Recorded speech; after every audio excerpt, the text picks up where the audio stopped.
پر سب کلمہ پڑھنے والے بچہ کلمہ سناؤ مجھے. لا الہ الا اللہ پڑھتے ہیں نا ہم. تو یہاں تو شاہ خواجہ اجمیری کہہ رہے ہیں حقہ کے بنا لا الہ استفین. پورا کلمہ ہی نہیں پڑھا انہوں نے. کیا شعر کو ٹھیک کرنے کے لیے آدھا کلمہ پڑھا انہوں نے؟ ایسا تو نہیں ہوگا کہ وہ اپنا شعر ٹھیک کر لیں اور دین خراب کر دیں. یہ تو نہیں ہوگا نا. یعنی اپنا شعر ٹھیک کرنے کے لیے کیا انہوں نے آدھا کلمہ پڑھا ہے؟ خواجہ اجمیری نے آدھا کلمہ نہیں پڑھا. انہوں نے بتایا ہے کہ کلمے کے 2 حصے ہیں. تم ایک حصہ تو سمجھو تاکہ حسین سمجھ میں آئے. جس نے پہلا ہی حصہ نہیں سمجھا اسے دوسرا حصہ بھی سمجھ میں نہیں آئے گا. اور جس نے لا الہ الا اللہ نہیں سمجھا اسے محمد رسول اللہ کیسے سمجھ میں آئے گا. اور جس نے محمد رسول اللہ نہیں سمجھا اسے علی ولی اللہ کیسے سمجھ میں آئے گا. بھائی اگر تھکے نہیں بیٹھے تو جملہ کہہ رہا ہوں, اگر ہمیں ترتیب بنانی ہے نا دین سمجھنے کی تو اللہ, رسول اللہ اور علی. اور لفظ بہتر کرتا ہوں, اگر ہمیں نزولی ترتیب میں آنا ہے تو پہلے اللہ پھر رسول اللہ پھر علی.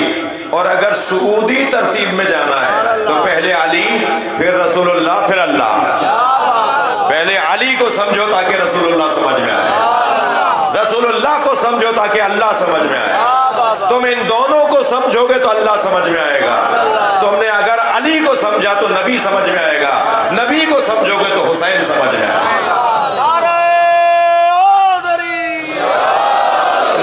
مجھے شاہ صاحب اپنے ہی چند شعر یاد آ رہے ہیں.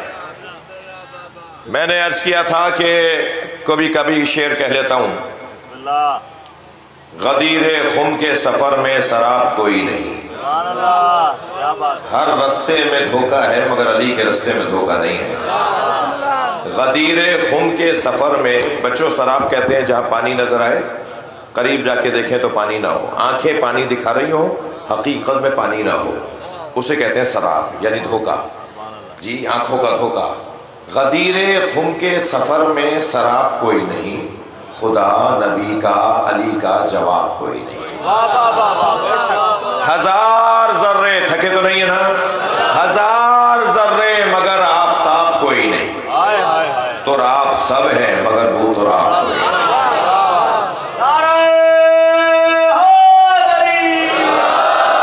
خدا کے بعد توجہ, خدا کے بعد نبی اور نبی کے بعد علی, خدا کے بعد نبی اور نبی کے بعد علی, اس ایک بات سے روشن کتاب کوئی نہیں. اور یاد رہے کہ کروں میں ترک تبرہ یہ غیر ممکن ہے.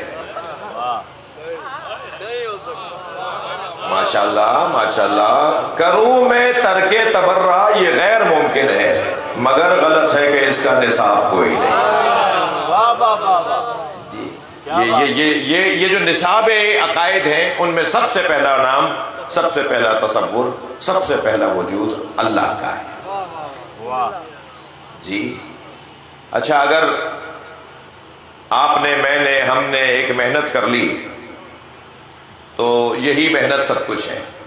اور وہ محنت یہ ہے کہ ہمیں کسی طرح اللہ کی معرفت ہو جائے, ہمیں کسی طرح رسول اللہ کی معرفت ہو جائے, ہمیں کسی طرح علی کی معرفت ہو جائے. نصاب یہی ہے. علی سمجھ لو تو حسن خود سمجھ میں آ جائیں گے. ایک صاحب مجھ سے کہنے لگے ہر مجلس میں علی کی بات کیوں کرتے ہیں, امام علی نقی کی کیوں نہیں کرتے, امام محمد تقی کی کیوں نہیں کرتے. تو میں نے کہا پہلا مرحلہ اپنا ٹھیک کر لو, بعد میں خود ہی صحیح ہو جائے گا. پہلا زینہ ٹھیک ہو جائے تو پھر سریا تک بات صحیح جائے گی. جی پہلا مرحلہ ہمارا اچھا ہو جائے تو بعد والے مرحلے خود صحیح ہو جائیں گے. اور پھر یہ ہماری آرزو نہیں ہے, اللہ چاہتا یہ ہے کہ ہر محفل میں علی کی بات ہو, رسول اللہ چاہتے یہ ہے کہ ہر محفل میں علی کی بات ہو. یہ نبی کی آرزو ہے کہ ہر جگہ علی کی بات ہو, بات اتنی زیادہ ہو اور ہر جگہ ہو اور پھر بھی کم نہ پڑے, وہ علی کی ذات ہے. یعنی ہمیشہ علی علی بھی ہوتا رہے تب بھی کم نہیں پڑے. بھائی ساری باتیں ہو گئی, اب کرنے کو کچھ نہیں رہا, ایسا کوئی نہ بولے. ہر جگہ مولا علی کی بات ہو اور بات بھی نہیں ہو. زینوا مجالسکم بذکر علی بن ابی طالب, اپنی مجلسوں کو علی کے ذکر سے زینت دو.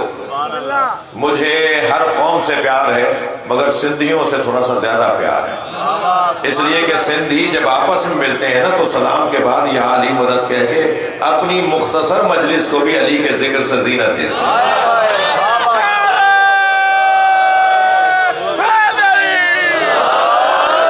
اور بات میں نے سندھی کی ہے، سنی شیعہ کی نہیں کی ہے. ہاں یہ قوم اتنی حسین ہے کہ ان کا سنی بھی علی مدد بولتا ہے اور ان کا ہندو بھی علی مدد بولتا ہے.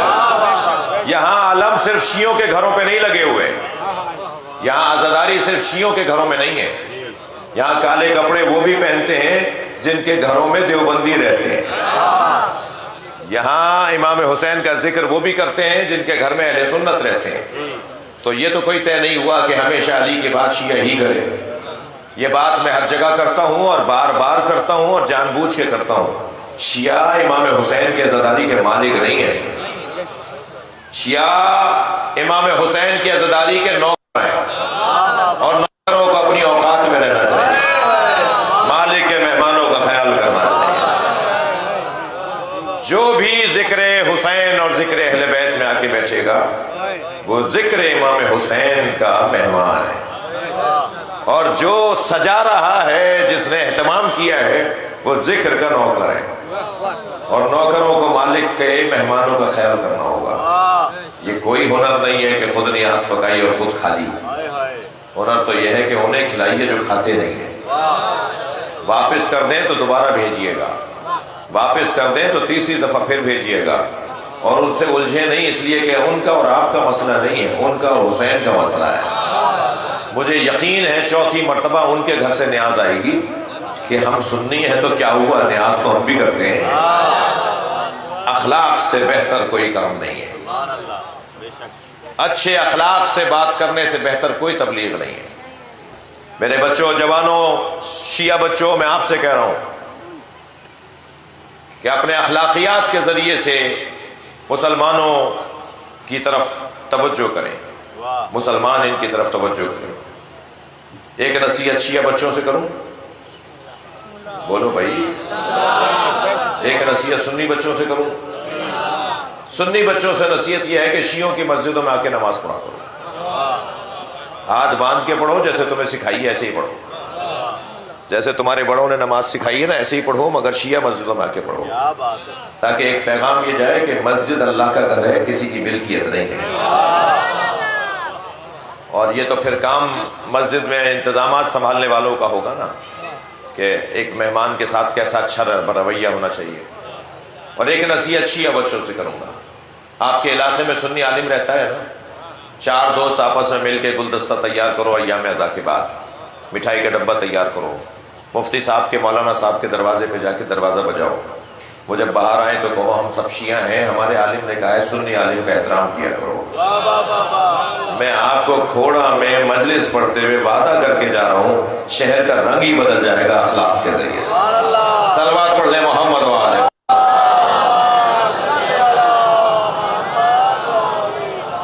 توجہ ہے. گفتگو اپنے مضمون کی طرف آ رہا ہوں. مضمون یہ ہے کہ اللہ نے قرآن مجید کو وارثوں کے ساتھ رکھا ہے. قرآن خاموش ہادی ہے، اس کی تشریح کرنے والا کوئی ہو جو بولتا ہوا ہو. اگر قرآن کو کوئی سمجھانے والا نہ ہو اور بولتا ہوا ہادی نہ ہو تو قرآن مجید سے کوئی نماز فجر مجھے نکال کے دکھائے. 2 رکعت نماز فجر کی واجب ہے، قرآن میں کہاں لکھی ہوئی ہے؟ ظہر کی 4 رکعت ہے، عصر کی 4 رکعت، مغرب کی 3 رکعت ہے، کہاں لکھا ہوا ہے؟ خانہ کعبہ کے ساتھ چکر کریں گے تو طواف مکمل ہوگا، قرآن میں کہاں لکھا ہوا ہے؟ مگر قرآن نے تو پکار کے کہا لا رطب ولا یابس الا فی کتاب مبین. کوئی خشک و تر ہی نہیں ہے جس کا ذکر قرآن میں نہ آیا ہو. اس کا مطلب یہ ہے کہ جب ہر ذرہ ذرہ قرآن میں ذکر میں آیا ہے تو نماز فجر بھی ہے نا، تو نکال کے دکھاؤ کہاں ہے. ہم تو ترجمہ بھی نہیں کر سکتے تو تفسیر کیسے کریں گے؟ الف لام میم کے نیچے سب نے الف لام میم ہی ترجمے میں لکھا ہوا ہے. ابھی آپ جا کے دیکھ لیجئے، آپ کی مسجد میں قرآن رکھا ہے ترجمے والا، الف لام میم کے نیچے الف لام میم لکھا ہوا ہے ترجمے میں بھی، کاف ہا یا عین صاد کے نیچے کاف ہا یا عین صاد ہی لکھا ہوا ہے، الف لام را کے نیچے الف لام را ہی لکھا ہوا ہے۔ الف لام را کا ترجمہ کیا ہے؟ ترجمہ نہیں ہو سکتا تو تفسیر کیا ہوگی؟ بھائی یہ عاشق و معشوق کی گفتگو ہے، عاشق جانے کے معشوق نے کیا کہا ہے، معشوق جانے کے عاشق نے کیا کہا ہے۔ اب یہ طے کرنا بھی میرے لیے مشکل ہے کہ عاشق اللہ ہے یا معشوق اللہ ہے۔ کیا بات ہے، واہ واہ واہ۔ بھائی سلوات پڑھ لیں سرکار کی ذات پہ۔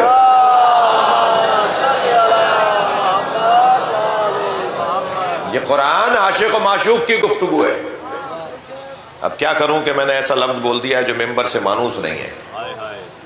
ایک مولانا صاحب کہنے لگے کہ یہ لفظ آپ ہی بول سکتے ہیں، ہم بولتے ہیں نا تو ہمیں تو وہیں سے آواز آ جاتی ہے کہ کیا بول رہے ہو ممبر پر بیٹھے ہوئے، آپ کو سن لیتے ہیں، ہمیں تو سنتا بھی نہیں ہے اتنی سی۔ دو لفظ سرکار شاہ صاحب تشریف فرما ہے، دو لفظ نااہلوں نے اتنے استعمال کیے کہ وہ لفظ ہی بدنام ہو گئے۔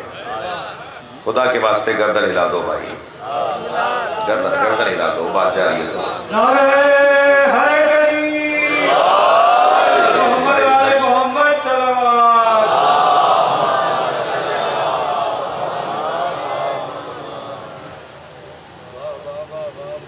توجہ ہے، بات کروں یا نہیں؟ دو لفظ کچھ نااہلوں نے اتنے استعمال کیے کہ وہ لفظ ہی بدنام ہو گئے۔ ایک لفظ سیاست، ناکام سیاستدانوں نے اتنا اس لفظ کو بولا کہ اب لفظ سیاست مسجد امام بارگاہ میں بولتے میں 4 دفعہ ڈر لگتا ہے، جبکہ سیاست سے بڑی عبادت نہیں ہے۔ جی سیاست کی تعریف کر دوں تاکہ ذہن سے سوال ہی ختم ہو جائے۔ سیاست کی تعریف مخلوق الہی کے امور کی تدبیر سیاست، اللہ کی مخلوق کے امور کی تدبیر کو سیاست کہا جاتا ہے۔ اس وقت سیلاب زدہ لوگ بیٹھے ہوئے ہیں نا، کام آؤ، یہی سیاست ہے۔ لگوا کے دو انہیں ٹینٹ، لا کے دو ان کے ساتھ مسئلے حل کرو ان کے، یہی سیاست ہے۔ جو کرنے کا کام ہے وہ کرتے نہیں ہو، جو نہیں کرنے کا ہے وہ کرتے ہو۔ تو یہ سیاست یعنی مخلوق الہی کے امور کی تدبیر۔ تو اس سے بڑھ کر کوئی عبادت ہے؟ اللہ تو اپنی نماز بھی قبول نہیں کرتا اگر کوئی مولانا کو آواز لگائے۔ رکوع میں جماعت کھڑی تھی، مولانا نماز پڑھا رہے تھے، پہلے ہی 2000 نمازی نماز پڑھ رہے تھے، نمازی بھی کم نہیں تھے۔ ایک آدمی نے آواز لگائی، یا اللہ یا اللہ۔ مولانا کو حکم ہے کہ رکوع لمبا کرو، 2000 آدمیوں کو لمبا رکوع کرواؤ، ایک آدمی شریک ہو جائے۔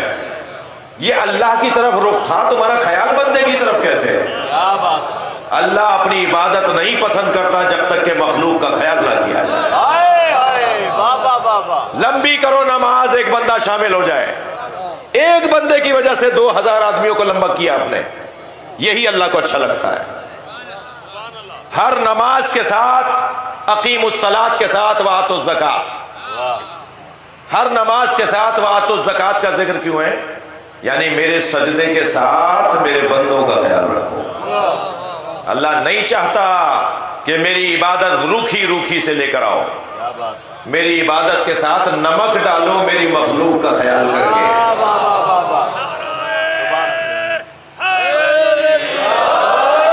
خیال کرو میرے چاہنے والوں کا، میری مخلوق کا۔ وہ میرا کلمہ پڑھتے ہیں نہیں پڑھتے، یہ میرا اور ان کا مسئلہ ہے۔ تمہیں کوئی کوتوال میں نے نہیں بنایا کہ جو علی ولی اللہ پڑھے اسے تو راشن پہنچاؤ۔ علی مولا کے دروازے پہ دشمن بھی آتا تھا، چاہنے والا بھی آتا تھا۔ علی کے چاہنے والوں کا دل بڑا ہونا چاہیے۔ میں ایک جملہ کہہ رہا ہوں، ناراض کوئی نہ ہو۔ 3 لوگوں کو تو یا علی مدد بولنا ہی نہیں چاہیے، ایک کنجوس کو، ایک بزدل کو، ایک تنگ نظر کو۔ کنجوس کا کوئی تعلق نہیں علی سے، علی کا تو نام ہی سخی بناتا ہے، علی کا تو نام ہی شجاع بنا دیتا ہے بھائی۔ ایک سردار جی کہنے لگے میرا پوتا روزانہ یا علی کی آوازیں لگاتا ہے۔ سکھ سردار جی میں نے اپنے پوتے سے پوچھا بیٹا تم یا علی یا علی کی آوازیں کیوں لگاتے ہو؟ کہنے لگا دادا کیا کروں، جب میں یا علی کہتا ہوں میرے اندر طاقت آتی ہے۔ علی مولا کا نام، علی مولا کا نام شجاعت لے کر آتا ہے، سخاوت لے کر آتا ہے۔ سخاوت کا کوئی تعلق پیسے سے نہیں ہے۔ ممکن ہے کوئی کہ مولانا بڑی لمبی تقریر کر کے چلے گئے، پیسے ہوتے تو ہم دیتے، نہیں، تم دینے والے ہوتے تو پیسہ ہوتا۔ پیسے سے کوئی تعلق سخاوت کا نہیں ہے، سخاوت کا تعلق دل سے ہے، ایک امر قلبی ہے، ایک کیفیت قلبی ہے۔ جتنی میری دینے کی، ہماری دینے کی کیفیت بہتر ہوگی، اللہ ہمارے ذریعے سے دلوائے گا۔ جی اہل بیت کا دروازہ کسی کے لیے بند نہیں ہوتا تھا، چاہنے والے آ رہے ہیں وہ پوچھتے ہی نہیں ہیں۔ جی ایک صاحب مجھ سے کہنے لگے کہ جی وہ فلاں آبادی میں سارے شیعہ رہتے ہیں، وہاں تو راشن پہنچا دیجئے۔ میں نے کہا بھائی سنیوں کا بھی پیٹ ہے، انہیں بھی بھوک لگتی ہے، ہندوؤں کا بھی پیٹ ہے، انہیں بھی بھوک لگتی ہے۔ جی ہمیں جہاں تک ہو سکتا ہے جس کے لیے ہم ہر شخص اپنی اپنی ذمہ داری کو ادا کرے۔ میں ایک بسکٹ کا پیکٹ دے سکتا ہوں، اتنا ہی دے دوں، یہ بھی نہیں دے سکتا تو اس پریشان حال سے رک کر اس کی خیریت پوچھ لوں، یہ بھی سخاوت ہے۔ دامیں درہمیں قدمیں سخنیں لکھتے ہیں نا ہم اپنی تحریروں میں، دامیں جی درہمیں قدمیں سخنیں، بھائی بول تو لو۔ بعض لوگوں کے تو چہرے پہ اتنی اداسی چھائی ہوئی ہوتی ہے کہ شاید چھٹا جہاز ڈوبا ہے ان کا۔ ارے بھائی مسکرا کے ہی بات کر لو۔ بعض لوگ تو سلام کا جواب بھی نہیں دے رہے ہوتے۔ جی جانور بھی برابر سے گزرتے ہوں گے تو اپنی زبان سمجھتے ہیں سلام کرتے ہوں گے، یہ کیسا انسان ہے جو برابر سے گزر جاتا ہے سلام بھی نہیں کرتا، جو سلام کرنے میں سخی نہیں ہے۔ مولا حسین کا قول سنا رہا ہوں، مولا فرما رہے ہیں سب سے بڑا کنجوس ہوا ہے جو سلام کرنے میں کنجوس ہے۔ کیا بات، جس سے سلام ہی نہیں ہو پا رہا وہ کیا کسی کو روٹی دے گا؟ اسے تو زبان ہی نہیں ہل رہی سلام علیکم کہنے میں۔ نہیں عزیزو، دروازہ بڑے لوگوں کا دروازہ ہے، مجھے اور آپ کو جتنا اللہ کا شکر کر سکیں کم ہے کہ ہم جس دروازے پر بیٹھے ہیں اس سے اچھا دروازہ نہیں ہے۔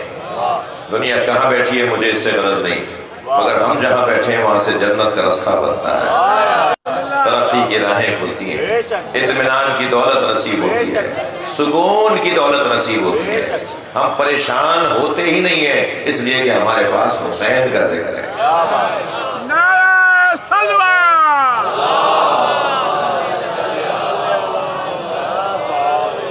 اس سے بہتر اور بلند صلوات پڑھیں۔ کہاں ہیں وہ دوست مولانا؟ کہاں ہیں وہ دوست؟ اب میں ان کے گھر بھی نہیں جاؤں گا۔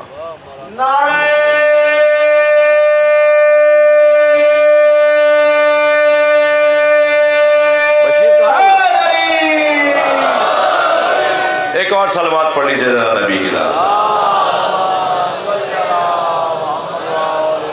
شاید علاقائی مسائل ہیں اس وجہ سے وہ ذرا پریشان سے ہو گئے، کوئی بات نہیں، ہم نے کسی کے ہاتھ پیر نہیں جوڑے جا کر کے وہ ایسا کریں، ہمارے پاس بھی وقت نہیں ہے۔ ایک اور صلوات نبی کی ذات۔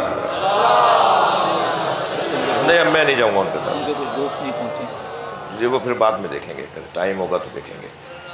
ایک اور صلوات۔ ویسے ہی میں بتاؤں بچوں آپ کو، کراچی میں ایک ٹھنڈے کمرے میں بیٹھ کے کچھ لوگوں نے کہا تھا کہ ہم علی ولی اللہ کی اذانیں بند کروائیں گے۔ وہ ٹھنڈے کمرے میں بیٹھ کے باتیں کر رہے تھے، ہم چوکوں پہ علی ولی اللہ پڑھوا رہے ہیں۔ مولا کا ذکر ہم لوگوں کے گھروں میں پہنچ گیا ہے۔ میں بھرتی کرنے کا قائل نہیں ہوں واہ واہ واہ، کہ دھڑا دھڑ بھرتی کرتے چل جاؤ، جو پرانے شیعہ ہیں وہی پکے شیعہ ہو جائیں، نئے شیعوں کو اور بڑھانے کی ضرورت کیا ہے؟ انہی کو ذرا مضبوط بنا لیا جائے۔ تو یاد رہے کہ یہ ذکر جو ہے وہ میرے عزیزوں، میرے محترم سننے والوں، ہمیں سب سے بڑی دولت جسے اطمینان کہا جاتا ہے وہ عطا کرتی ہے۔ مضمون کی طرف پلٹیے۔ قرآن کا اللہ نے وارث قرار دیا ہے اپنے نیک اور صالح بندوں کو۔ قرآن بغیر وارثوں کے سمجھ میں نہیں آئے گا۔ ایک جملہ کہا ہے میں نے، ذرا اسے نبھا رہا ہوں۔ قرآن عاشق و معشوق کی گفتگو ہے۔ کیسے طے کروں کہ عاشق کون ہے؟ ہائے ہائے اللہ عاشق ہے یا نبی عاشق ہے؟ کیا بات ہے میں تو اس بحث کو یوں ختم کر دوں، جب احمد ہوتے ہیں تو عاشق ہوتے ہیں۔ سبحان اللہ کیا بات ہے سرکار کبھی عاشق ہوتے ہیں کبھی معشوق ہوتے ہیں، اور عشق ہے ہی یہ جو عشق مجازی کا تصور جوانوں نے اپنی تسلی کے لیے بنایا ہوا ہے نا، مجازی کوئی عشق نہیں ہوتا، واہ عشق ایک ہی ہے، وہ ہے حقیقی۔ واہ جہاں معشوق کے پالینے پہ عشق ختم ہو جائے وہ عشق کہاں ہے؟ کیا بات ہے عشق تو وہاں شروع ہوتا ہے جہاں معشوق مل جاتا ہو۔ صحیح اور واقعی عشق ہے جو جس میں پشیمانی نہیں ہے، ندامت نہیں ہے، واہ لفظ حسن ختم ہی نہ ہو وہاں عشق کہاں ختم ہوگا؟ کیا بات ہے ختم نہ ہوتا ہو وہ صرف اللہ کا حسن ہے، رسول اللہ کا حسن ہے اور علی کا حسن ہے۔ یہ جب حسن ختم ہونے والا نہیں ہے تو عشق بھی ختم ہونے والا نہیں ہے۔ ہمیشہ عشق بڑھتا رہے گا، اس لیے کہ جیسے جیسے مجھے علی سمجھ میں آئیں گے ایسے ایسے مجھے عشق بڑھے گا۔ کوئی پوچھے جا کر عاشقوں سے کہ اس نام میں مزہ کتنا ہے، کوئی پوچھے میسم تمار سے سولی میں لٹکنے میں مزہ کتنا ہے، کوئی پوچھے جناب حجر ابن عدی سے کہ گردن کٹنے میں مزہ آیا تھا یا تکلیف ہوئی تھی؟ جی کوئی پوچھے حضرت مقداد سے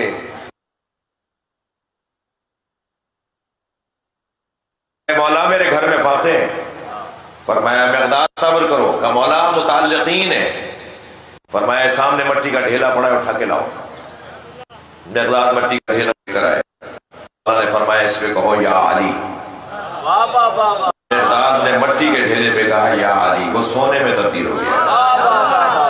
فرمایا مقداد لے جاؤ، جا کر اسے فروخت کرو اور اپنے بچوں کے لیے کھانے پینے کا انتظام کرو۔ مقداد نے ایک پتھر سے اسے توڑا، چھوٹے چھوٹے ٹکڑے ہو گئے سونے کے، ایک معمولی سی ڈلی اٹھائی، باقی سونا چھوڑ کے جانے لگے۔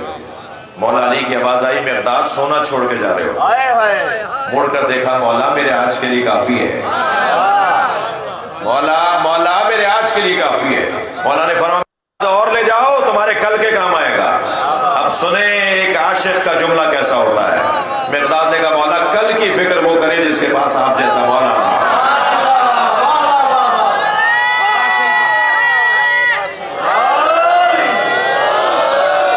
عشق علی میں تکلیف اٹھانے میں ذائقہ ہے۔ جی کہنے لگے خود علی مشکلوں میں تھے، مشکل کشا کیسے ہوں گے؟ تم نے علی کو سمجھا ہوتا تو تم یہ بات ہی نہ کرتے۔ سب سے زیادہ جس امام کو مسائل کا سامنا تھا، غور تو کریں جنگ نہروان کیا تھی، غور تو کریں جنگ جمل کیا تھی، جنگ صفین کتنی مشکل جنگ تھی، جنگ نہروان کتنی مشکل جنگ تھی۔ پیشانیوں میں سجدوں کے نشان، ہاتھوں میں تسبیحیں، زبان پہ قرآن کی تلاوت، نماز شب پڑھنے والے، ہمیشہ روزہ رکھنے والے، دائم الوضو رہنے والے، علی کی تلوار کے نیچے۔ کتنا مشکل کام تھا۔ ہمارے یہاں تو گاڑی والا ہو تو ہم بات کرتے میں گھبراتے ہیں کہ اللہ والا نہ ہو بد دعا نہ دے دے۔ جی علی مولا نے انہیں تلوار کے نیچے ذبح کیا جن کی پیشانی پہ سجدوں کے نشان تھے، ہاتھوں میں تسبیحیں تھیں، روزے ہمیشہ رکھتے تھے، قرآن کے قاری بھی تھے۔ کتنا مشکل کام تھا، کوئی کر سکتا ہے یہ کام؟ آج ہم سوچتے ہیں تو ہمارے رونگٹے کھڑے ہوتے ہیں، ہمارے سامنے کوئی دیندار آ جائے تو ہمیں ڈر لگتا ہے اس سے الجھ کے بات نہ کرو، کیا معلوم یہ اللہ کا ولی نکلے۔ لیکن علی تو دل کا حال جانتے تھے نا بھائی، اگر تھکے نہیں بیٹھے تو جملہ کہو، علی کے تو ذوالفقار چلتی ہی اس پہ تھی جس کی نسل میں کوئی مومن آنے والا ہے۔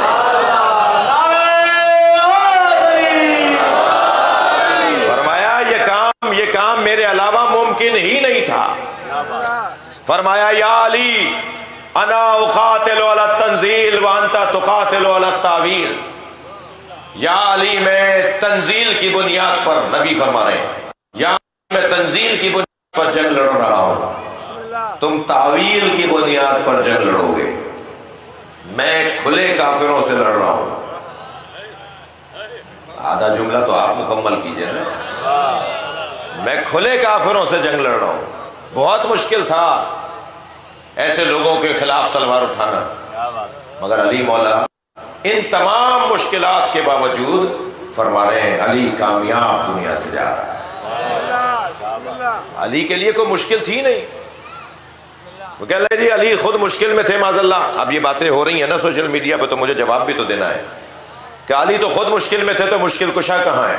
علی کے لیے مشکلیں نہیں تھیں، علی کے لیے ذائقے تھے۔ مولا نے کبھی تم سے مدد مانگی معاذ اللہ جو تم کہہ رہے ہو علی مشکل میں تھے؟ علی مشکل میں نہیں تھے، علی سکون میں تھے، علی اطمینان میں تھے، علی ذمہ داریوں کو ادا کر رہے تھے۔ علی مولا نے فزت ورب الکعبہ کہہ کے اعلان کیا کہ علی کامیاب جا رہا ہے۔ علی مولا کے لیے مشکل نہیں تھی جی۔ سب سے بڑی دولت اور سب سے بڑا شفا کا عنوان اطمینان قلب ہے۔ دنیا جہان کی دولت ہو مگر نیند نہ آتی ہو، کیا فائدہ اس دولت کا؟ لیکن کچھ بھی نہ ہو مگر چین ہوتا ہو کہ یہ جو کی کیفیت ہے یہ وہ اہل بیت کے دروازے سے نصیب ہوتی ہے۔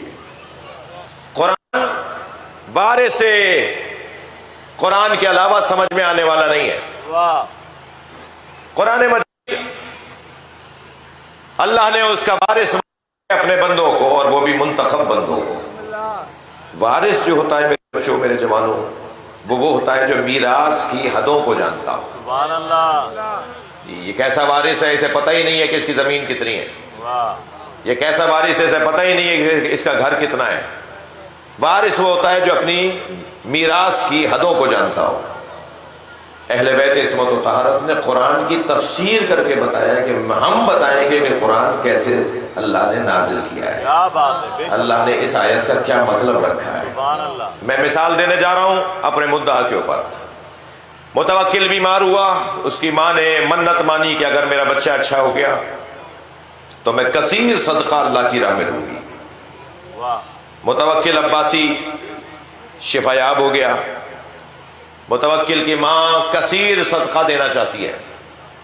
علماء کرام دربار کے اندر بیٹھنے والے مفتیان دین کو بلا لیا گیا، بتاؤ کتنی چیزیں دے دوں تو کثیر کہلائے؟ مفتی صاحب کی آواز آئے 30 جانور دے دیجئے تو کثیر ہو جائے گا۔ اس نے کہا 30 کیوں؟ تو ایک اور صاحب سمجھے شاید یہ میں نے کم بتائیں تو زیادہ بتاؤں گا تو بیگم صاحبہ خوش ہو جائیں گی، تو انہوں نے کہا جی 40 دے دیجئے جانور تو کثیر ہو جائے گا۔ انہوں نے کہا 40 کیوں؟ ایک نے کہا 50 دے دیجئے، انہوں نے کہا 50 کیوں؟ اب جواب تو کیوں کا تھا نہیں۔ اس نے کہا جی کثیر کسے کہتے ہیں وہ بتاؤ، کیا بات ہے، کثیر کسے کہتے ہیں وہ بتاؤ۔ میں نے منت مانی ہے کثیر دینے کی، کثیر کسے کہتے ہیں؟ کتنی تعداد کو کثیر کہتے ہیں؟ 3 کو کثیر کہتے ہیں، 10 کو کثیر کہتے ہیں، 50 کو کثیر کہتے ہیں۔ کتنی چیزیں دے دی جائیں تو کثیر کہلائے؟ کیا بات۔ اب کسی کے پاس جواب ہی نہیں تھا، اور جب بھی جواب نہیں بنا تو جواب دینے والا یاد آیا، جب بھی مشکل بنی تو مشکل کشا یاد آیا۔ تو انہی علماء نے میں سے ایک نے آواز دے کر کہا کہ شیعوں کے 10ویں امام علی نقی بتائیں گے کہ کثیر کسے کہا جاتا ہے۔ میرے مولا تک پیغام پہنچا، حضرت نے فرمایا اس کی ماں سے کہہ دو کہ 80 عدد پورے کر دے تو کثیر ہو جائے گا۔ تو جیسے انہوں نے 40 والے سے پوچھا، جیسے اس نے 50 والے سے پوچھا، 30 والے سے پوچھا، ایسے کہا جی آپ بھی بتائیے 80 کیوں؟ 80 ہی کیوں؟ جی 78 کیوں نہیں؟ 88 کیوں نہیں؟ 80 کیوں کثیر کہلائے؟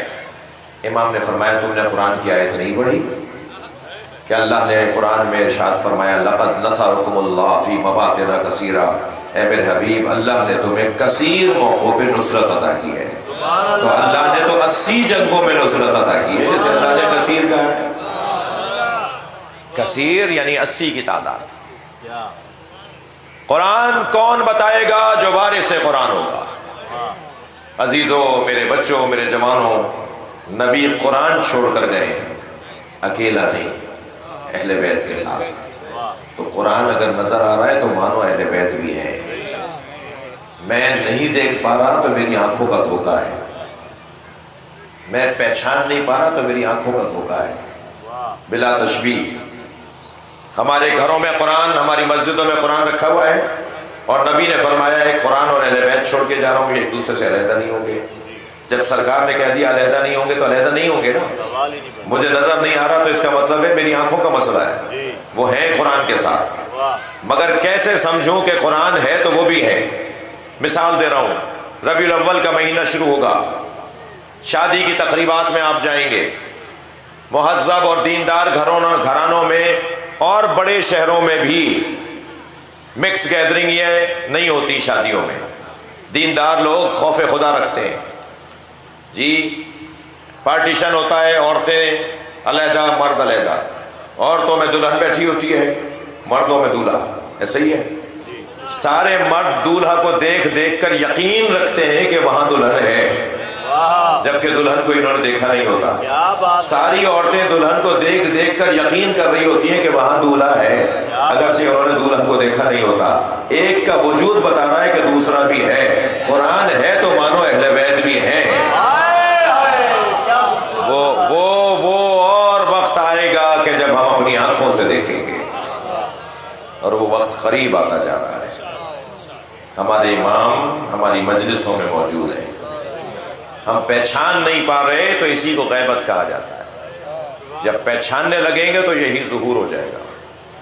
ہم ظہور کے منتظر ہیں، حضور کے نہیں۔ کیا بات ہے، ہمارا امام حاضر ہے، ظاہر نہیں ہے۔ حاضر ہونا اور ہے، ظاہر ہونا اور ہے۔ اتنا بڑا مجمع یہاں حاضر ہے یا نہیں؟ مگر مجھ پر سب ظاہر نہیں ہے۔ واہ، حاضر سب ہیں مجھ پر، مگر مجھ پہ ظاہر کچھ ہی لوگ ہیں۔ حاضر ہونا اور ہے، ظاہر ہونا اور ہے۔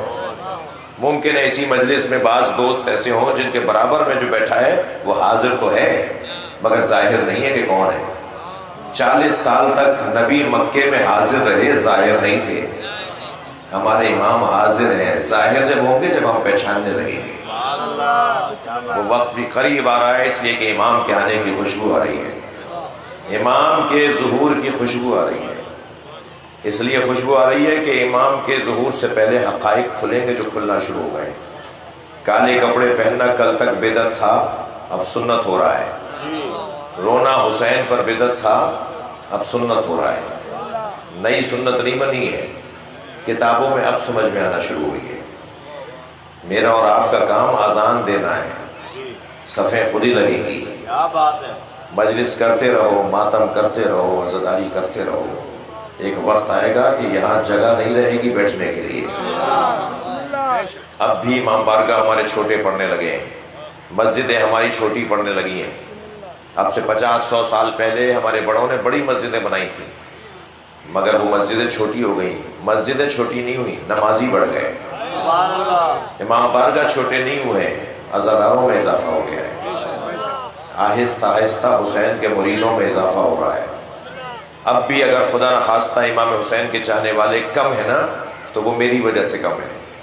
میں اگر اپنا اخلاق بہتر کر لوں تو حسین کے چاہنے والوں میں روزانہ اضافہ ہوگا۔ سب سے بڑا بیریئر خود حسین کی طرف آنے والوں میں آج کا حسینی ہے۔ آج کا حسینی اگر اپنا رویہ اور بہتر کر لے اور بہتر کر لے تو حسین کی طرف آنے کے لیے لوگ ترس رہے ہیں، لوگ پیاسے ہیں۔ کسی گھڑے میں صحیح پانی نہیں مل رہا، جس گھڑے سے میٹھا پانی ملتا ہے اسے کربلا کہا جاتا ہے۔ لوگ کربلائی ہونا چاہتے ہیں، لوگ ماتمی اور عزادار ہونا چاہتے ہیں۔ میرے بچوں، جوانوں، میں آپ سے بات کر رہا ہوں، اپنے اخلاق کو بہتر کریں، اپنے رویوں کو اچھا کریں۔ ایک وقت آئے گا کہ رنگ ہی بدلا ہوا ہوگا۔ میرے اپنے بچپن میں میرے بڑے بیٹھے میں جناب عزیز جعفری صاحب تشریف فرمائے، جناب سرکار شاہ صاحب تشریف فرمائے، ذوالفقار شاہ صاحب تشریف فرمائے۔ جی میرے اپنے بچپن میں بہت ساری چیزیں نہیں تھیں جو آج ہو رہی ہیں۔ جی آہستہ آہستہ ماحول بڑھتا جا رہا ہے، آہستہ آہستہ حسین کے مریدوں میں اضافہ ہو رہا ہے، امام کے چاہنے والوں میں اضافہ ہوتا جا رہا ہے۔ تھوڑا سا اور مجھے اہتمام بڑھانے کی ضرورت ہے۔ لوگ چاہتے ہیں کہ اس دروازے پر آئیں، اور یہ ہم کسی پر احسان نہیں کریں گے، آنے والا بھی کسی پہ احسان نہیں کرے گا. بالآخر مرنے کے بعد حسین کا ہی سامنا ہے. قبر میں حسین کے بابا کا سامنا ہے. مرنے کے بعد محشر میں حسین کی مادر گرامی کا سامنا ہے. آواز آئے گی گردنیں جھکاؤ فاطمہ آ رہی ہے. غضوا ابصارکم حتی تجوز فاطمہ. اپنی نگاہوں کو جھکاؤ اجرکم اللہ اجرکم اللہ. اپنی نگاہوں کو جھکاؤ سیدہ کی سواری آ رہی ہے. میرے ایک عارف عالم استاد آیت اللہ محمد باقر فخار اصفہان میں ہوتے ہیں. میں جب جاتا ہوں تو ان سے ملنے ضرور جاتا ہوں. جب پچھلی دفعہ گیا بزرگی کی وجہ سے انہوں نے ٹیک لگائی ہوئی تھی, دیوار سے تکیہ لگایا ہوا تھا. مجھ سے کہنے لگے میرے گھٹنے میں تکلیف ہے, ایک پیر میں سیدھا کر لوں. تو انہوں نے ایک پیر بھی سیدھا کیا ہوا تھا, ایک پیر موڑا ہوا تھا اور تکیہ ٹیک لگا کے دیوار سے بیٹھے ہوئے تھے.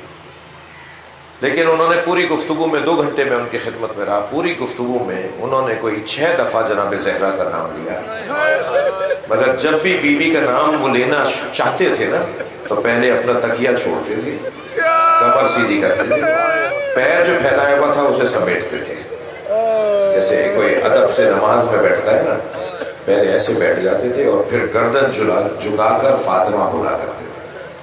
میں نے اپنے اس استاد سے کہا استاد میں آپ کو دیکھ رہا ہوں کہ آپ بی بی کے لیے خاص طور پر, سیدہ کے لیے خاص طور پر یہ آپ کا انداز ہے. تو آنکھوں میں آنسو بھر کے کہنے لگے مشق کرو اسی دنیا میں, آخرت میں یہ سب کو کرنا ہوگا. پورے محشر سے اللہ گردنیں جھکوائے گا, سب کو کھڑا کرے گا کہ میری فاطمہ آ رہی ہے. جس کے لیے نبی کھڑے ہو جاتے تھے وہ دربار میں گھنٹوں کھڑی رہی. اجرکم اللہ اجرکم اللہ. خدا کسی غم میں نہ رلائے سوائے غم اہل بیت میں ہمیں رونے رلانے والوں میں قرار دے. آپ کی آوازیں بلند ہو گئی. ہمارے ہاں سندھ میں جناب زہرا کے نام کے ساتھ, سیدہ کے نام کے ساتھ ایک لقب لگایا جاتا ہے اور وہ سندھی میں ہم کہتے ہیں سچی سین. یہ جناب زہرا کو ہی سچی سین کیوں کہتے ہیں؟ اس لیے کہ بھرے دربار میں جھٹلایا جائے گا. بڑا سخت جملہ ہے جو میں آپ سے کہنے جا رہا ہوں. بی بی نے بھرے دربار میں کہا میں جھوٹ نہیں بولتی. سیدہ کے لیے یہ قیامت کا مرحلہ تھا. کہا کوئی گواہی ہے, تمہارے پاس کوئی گواہی ہے؟ میری بیوی نے پہلے اپنے بچوں کو پیش کیا, پھر اپنے بابا کی کنیز کو پیش کیا, مگر یہ کہا جاتا رہا کہ گھر والوں کی گواہیاں قبول نہیں ہوں گی. اجرکم اللہ اجرکم اللہ. جس کی گواہی میدان مباہلہ میں اللہ نے مانی ہو, جس کی گواہی میدان مباہلہ میں اللہ نے مانی ہو, مسلمان دربار میں اس کی گواہی نہیں مان رہا. ہاں عزادارو. ایک نام آپ نے میرے بزرگوں کو یاد ہوں گے, عبدالحمید چانڈیو ہمارے سندھ کے بڑے مضبوط خطیب تھے. وہ جناب زہرا کے جب مصائب پڑھتے تھے نا تو ایک مصائب کے مرحلے پر آ کر وہ ایک منظر کشی کرتے تھے, اور منظر کشی ہوتی تھی کہ وہ جیب سے کاغذ نکال کر ٹکڑے ٹکڑے کر کے اسٹیج سے ممبر سے نیچے پھینک دیتے تھے, پھر اٹھ کے جاتے تھے بین کر لا کر دوبارہ بیٹھ کے کہتے تھے بتاؤ کتنی دیر لگی. مجمع سے پوچھتے تھے کتنی دیر لگی, تو روتا ہوا مجمع کہتا تھا چند لمحے لگے. تو کہتے تھے جنہیں تم چند لمحے کہہ رہے ہو نا فاطمہ بوڑھی ہو گئی تھی. اجرکم اللہ اجرکم اللہ. اللہ کے سے غم میں نہ رہا.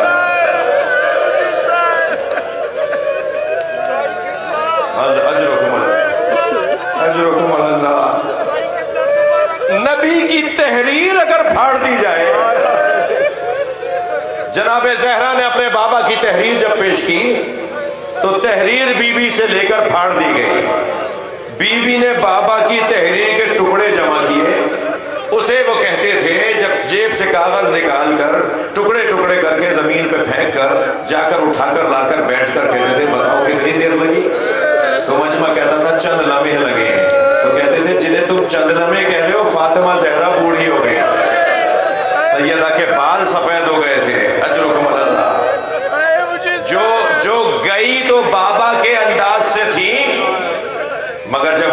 آئی ہیں تو زینب کے انداز سے واپس آئے. اجرکم اللہ، اجرکم اللہ.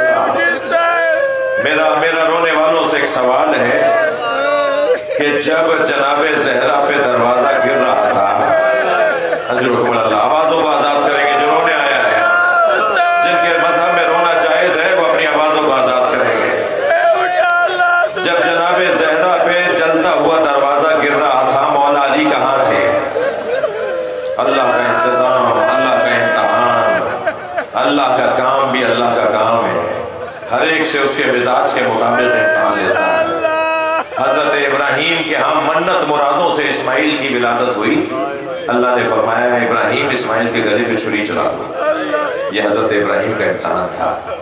حضرت یوسف پانی سے ہولتے تھے، پانی سے ہول آتی تھی حضرت یوسف کو، بھائیوں نے کنویں میں ڈال دیا. مولا علی غیرت مند بہت تھے.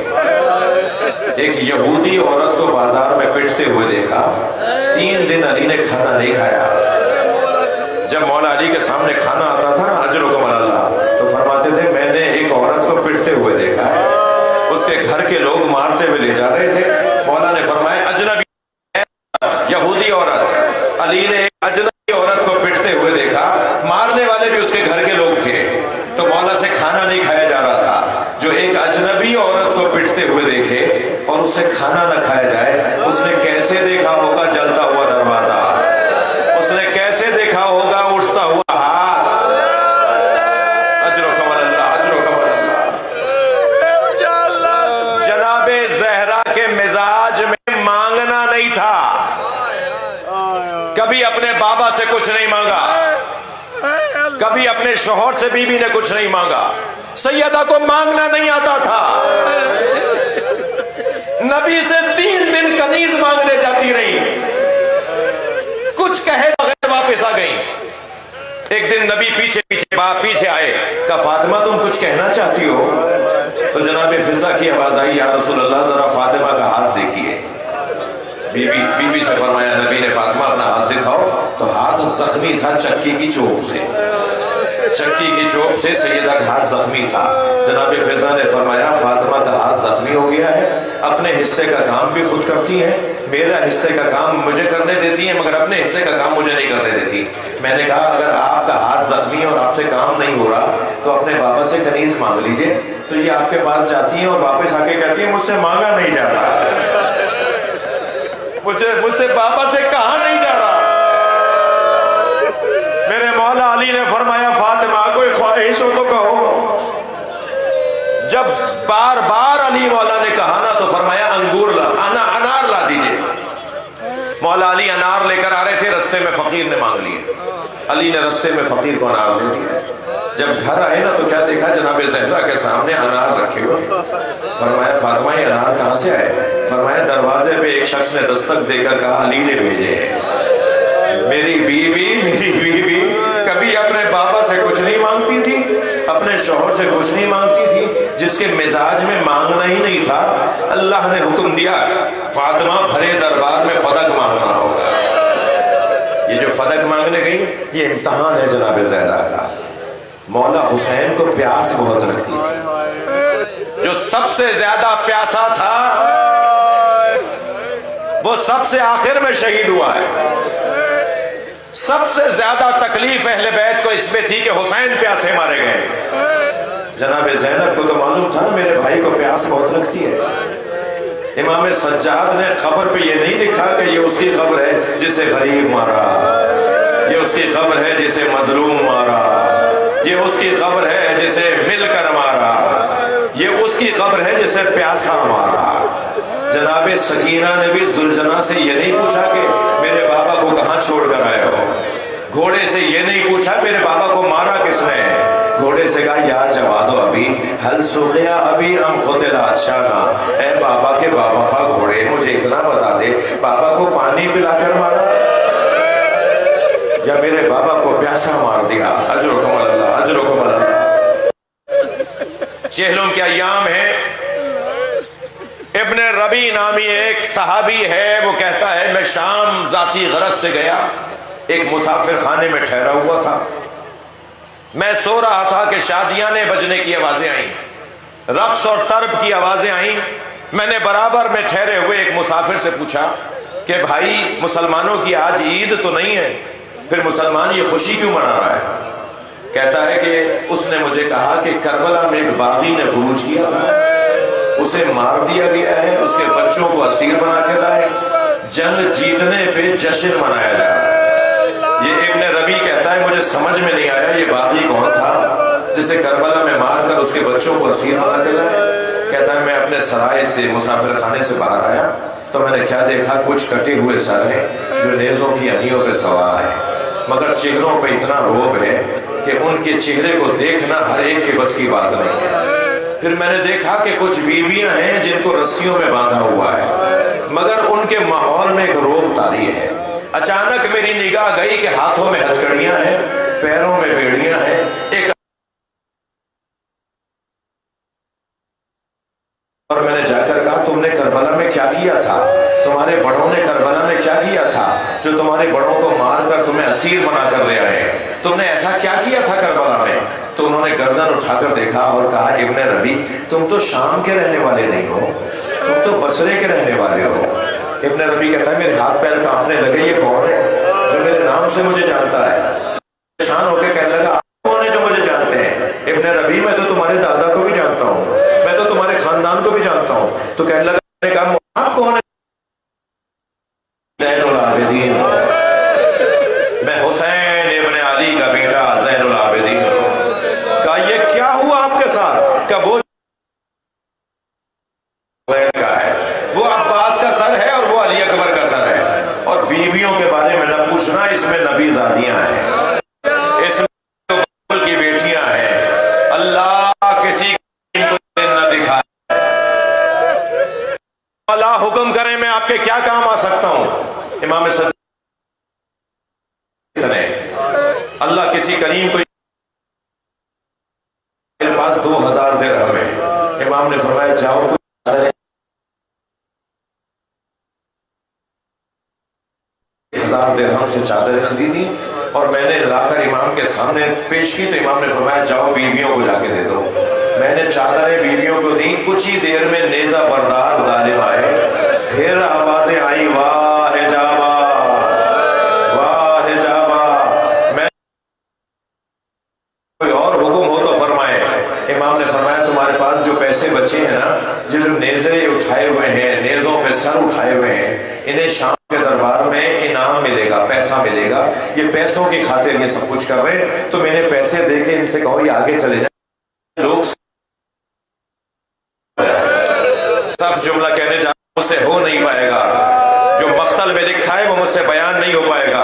امام سجاد چیخ مار کے روتے تھے جب کوئی پوچھتا تھا نا کہ شام کے بازار میں کیا ہوا، امام فرماتے ہیں اجنبی میری بہنوں کے قریب آ جاتے تھے، امام بلند آواز سے رو کے بتاتے تھے، اجنبی میری بہنوں کے قریب آ جاتے تھے، ان سے کہو یہ سروں کو آگے لے جائیں تاکہ بیویوں سے لوگ دور ہو جائیں۔ بس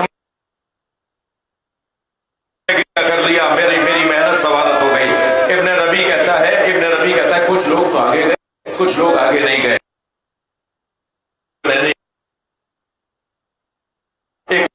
حسین کی پیشانی پہ پتھر مارا، کہتا ہے اب مجھ سے رہا نہیں گیا، میں نے تلوار نکال لی، تو امام سجاد کی آواز آئی ابن ربی تلوار واپس رکھ دو، تم سے ایک پتھر برداشت نہیں ہو رہا، ہم کربلا سے پتھر کھاتے آ رہے ہیں، ہمیں شام کے دربار میں جانے دو، ہمیں بابا کا پیغام پہنچانے دو۔ اللہ لعنت اللہ فسيعلم الذين ظلموا أي منقلب